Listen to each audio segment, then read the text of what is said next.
Ազգային ժողովի մեծարգո նախագահ, հարգելի գործընկերներ, ժանրի կանոններով Հայաստան դաշինքը լքում է ազգային ժողովի նիստերի դալիճը, երբ որ ես ելույթ եմ ունենում։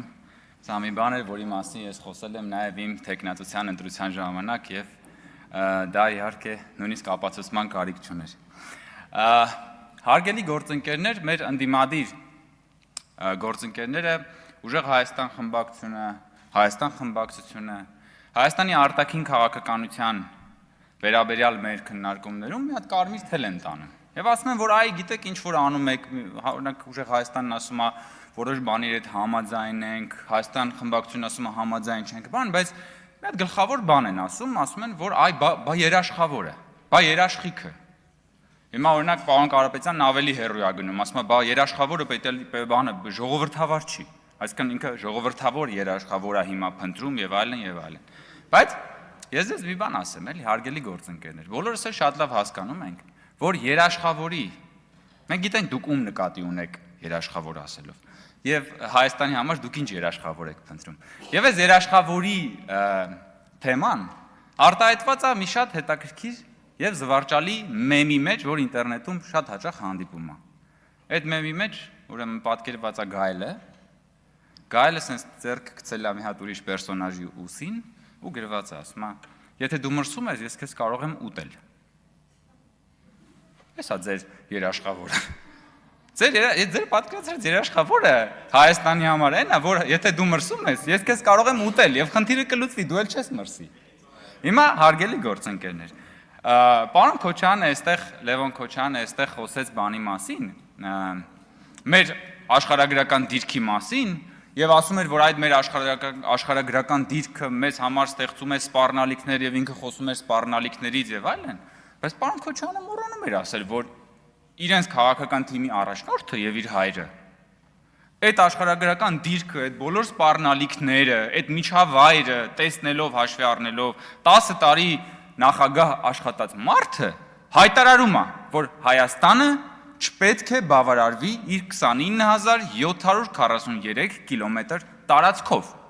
ընդ որում ուշադրություն եմ հրավիրում այն փաստի վրա, որ ինքը այդպես էլ չի կարողանում միջև վերջ ասի այդ 743, լրագրողներն են օգնում, այսինքն ինքը չգիտի էլ իրականում այն ստորագրությունը, որ ինքը դրել է այն հողային հաշվեկշռի տակ, նույնիսկ այդ թիվը չգիտի։ Եվ հիմա պարոն Քոչարյանը եկել է ասում է, որ դե գիտեք մեր աշխարհագրական դիրքը։ Մի հատ շատ լավ գիրք կա, Tim Marshall հեղինակի անունը եւ կոչվում է Prisoners of Geography, շատ լավ գիրք է, աշխարհագրության գերիները, եթե այսպես ավելի իմաստային թարգմանենք, ու այդ հեղինակը ինչ է ասում, էլի, թվարկում եւ վերլուծում է պետությունները, որոնք որ ունեն այս կամ այն աշխարհագրական դիրքը, եւ ոչ միայն պարոն Քոչարյանի տրամաբանությամբ է նայում, որ այո, այդ երկրները գերիներն են, բայց նաեւ նայում այն հնարավորություններով, որ այդ գերությունը, այսպես ասած, ճակերտավոր գերությունը, այդ պետությունները ոնց կարող են օգտագործել եւ դարձնել առավելություն։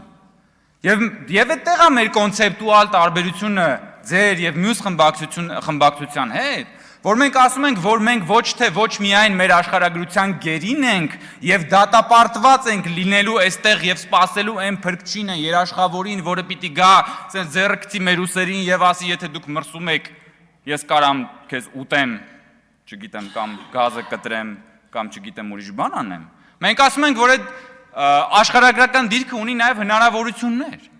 Եվ այդ հնարավորությունների մասին խոսում են նաև մեր միջազգային գործընկերները։ Ես միայն կարող եմ հիշեցնել եվրոպական քաղաքական համայնքի հայաստանյան ուրեմն հավաքի ժամանակ Ուրսուլա ֆոն դեր Լեյենի հայտարարությունը, որ Հայաստանը փաստորեն նաև այս ենթակառուցվածքային զարգացումների արդյունքում Հայաստանը դիրքավորվում է այդ մեծ հեռանկարային բանի վրա, խաչմերուկի վրա։ Եվ այդ բանը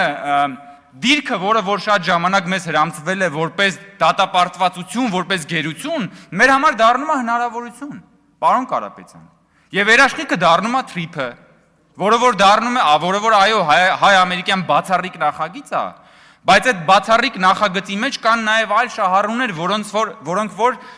ունենում են շահագրգռվածություն, որ մենք ոչ թե իրար վրա կրակենք, այլ իրար հետ առևտուր անենք։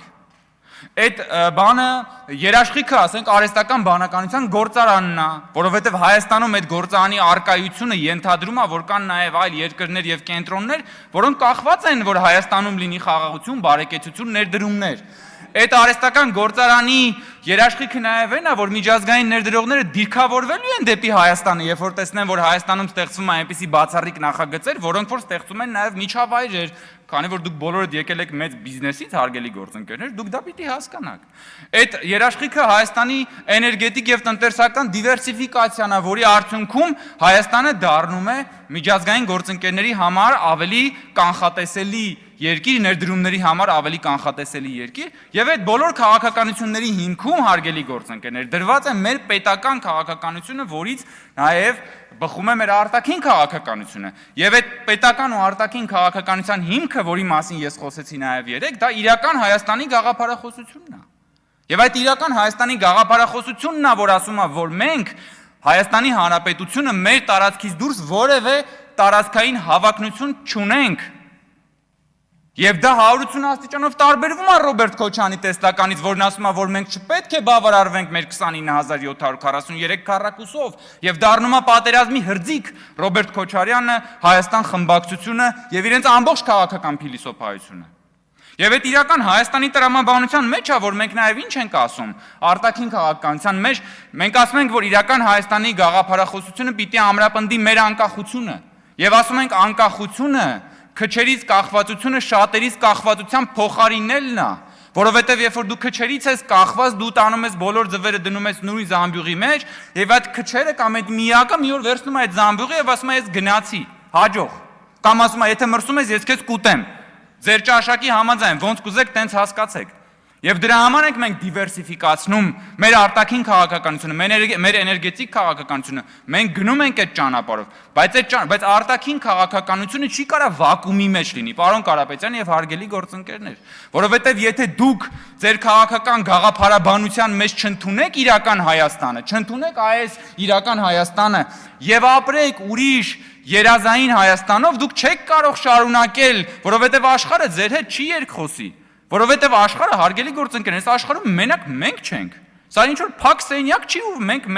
մենախոսությամբ չենք զբաղված։ Մենք չենք կարող գանք այստեղ խոսենք ժողովրդի բարեկեցությունից, ուժեղ Հայաստանից, եւ հետո գանք ու խոսենք ինչ որ բաներից, որոնց որ փորձարկվելու չի ստացվել։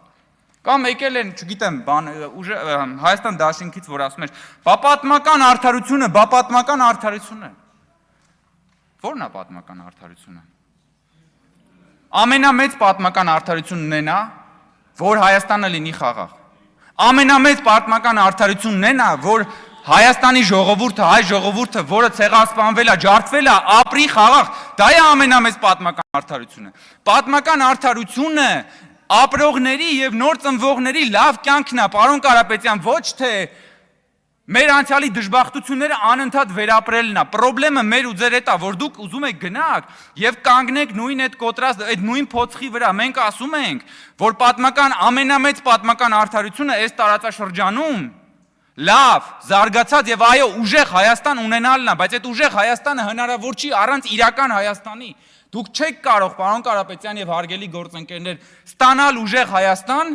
առանց իրական Հայաստանը ընդունելու հնարավոր չի, որովհետև ձեզ չեն թողնելու, որովհետև այս աշխարհում մենք մենակ չենք, որովհետև մենք չենք կարող առանց ինքնաճանաչողության ինքներս մեզ ընդունելու, ստիպենք որ աշխարհը մեզ ընդունի, չի լինում տենց ուղակի, որովհետև մենք մենակ չենք այս աշխարհում, մենք մենակ չենք, մենք պիտի դադարենք ապավինել բանը, արդարությանը, բարեգթությանը, արդարամտությանը, դուք եք չէ նաև ասում, որ արդարամիտ չեն, այո, իսկ ով ասեց, որ պիտի լինեն արդարամիտ, բոլոր երկրները ունեն իրենց շահերը։ Եվ միջազգային հարաբերությունները շատ կոպիտացած նման է շուկայի։ Եվ այդ շուկայում բոլորը գալիս են պետությունները։ Ինչ որ բան առնելու, ինչ որ բան ծախելու։ Եվ եթե դու չունես ծախելու բան, եթե դու չունես ծախելու ապրանք, դու դառնում ես ապրանք, որ ուրիշները քեզ ծախեն։